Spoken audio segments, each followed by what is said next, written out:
ఏంటి vanilla essence ఏమీ లేకుండా ఇంట్లో ఉన్న వాటితోనే క్యారమెల్ పుడ్డింగ్ చేసావు. ఎలా చేసావు అనుకుంటున్నారా? హాయ్ అండి అందరికీ. అందరూ ఎలా ఉన్నారు? నేనైతే చాలా బాగున్నాను. మీరు కూడా బాగున్నారనుకుంటున్నాను. ఈరోజు రెసిపీ వచ్చేసి క్యారమెల్ బ్రెడ్ పుడ్డింగ్ అండి. బాగా ట్రెండీ అవుతుంది కదా! ట్రై చేద్దాం ఎలా వస్తదని చేశాను. బట్ అవుట్‌పుట్ అయితే ఖచ్చితంగా మీరు చూడాలి. అండ్ లాస్ట్‌లో రివ్యూ కూడా పెడతాను చూడండి. అండ్ ఫస్ట్ మన క్యారమెల్ కోసం అయితే 3 స్పూన్ల పంచదారని కరగబెట్టాలండి. అది క్యారమెల్ అవుతది కదా! అందులో వాటర్ లాంటివి ఏమి ఎయకండి. వాటర్ అనేది కొంతమందికి అంచనా తెలియక కొంచెం ఎక్కువ తక్కువ వేస్తున్నారు. దానివల్ల చాలామంది ఫెయిల్ అవుతుంది. బట్ డైరెక్ట్‌గా కరిగిచ్చేయండి. కరిగిచ్చేస్తే అది క్యారమలైజ్ బానే అయిపోతది. అండ్ ఒక బౌల్‌లో ఏసేసి పక్కన ఒక 5 పీసులు బ్రెడ్ తీసుకోండి. తీసుకొని సైడ్స్ కట్ చేసేసి మధ్యకి ముక్కలు చేసేసి అందులోని పాలు మరగబెట్టిన పాలెయ్యండి.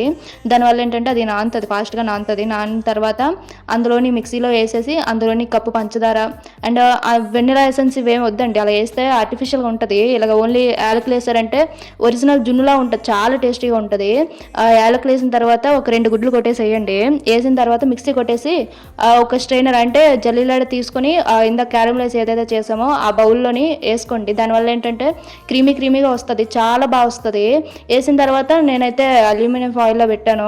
మీ ఇంట్లోనంటే మీకు పెట్టుకోండి. లేకపోతే మామూలు ప్లేట్ పెట్టేయండి. మనకు కొంచెం సోకెక్కువ కాబట్టి అలా పెట్టాము. సో, అది పెట్టిన తర్వాత ముందు ప్రీ హీట్ చేయకుండా మామూలుగా అంటే వెసరు మరక్క ముందు పెడితే 20 నిమిషాలు ఉంచండి. లేదు డైరెక్ట్‌గా పెడుతున్నామంటే ఓ 30 నిమిషాలు ఉంచండి.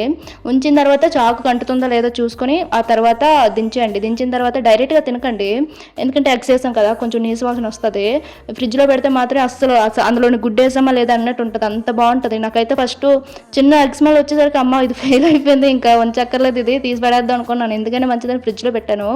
బట్ టేస్ట్ మాత్రం అంటే టేస్ట్ పక్కన పెడితే ఎంత స్మూత్‌గా వచ్చిందంటే మెత్తగా చాలా స్పాంజిలా చాలా బా అనిపిచ్చింది.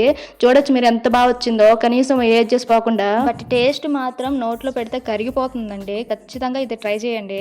చెప్పాను కదండీ వీడియో కోసం చెప్తున్నానని కాదు గానీ నిజంగా టేస్టీగా ఉంది. అండ్ సబ్స్క్రైబ్ చేసుకోండి. నాకు కొంచెం సపోర్టివ్‌గా ఉంటది. ఇంకేమైనా కావాలంటే రెసిపీస్ కామెంట్ చేయండి. అండ్ లాస్ట్‌లో రివ్యూ పెడతాను చూడండి ఎలా వద్దో. వావ్! బావుందా? చాలా బాగుంది. ఎలా ఉంది? సూపర్. టేస్ట్ ఎలా ఉంది? అంటే ఏదైనా ఫ్లేవర్ కలుస్తుందా? జున్ను వేస్టీగా ఉంది. జున్నే కదా?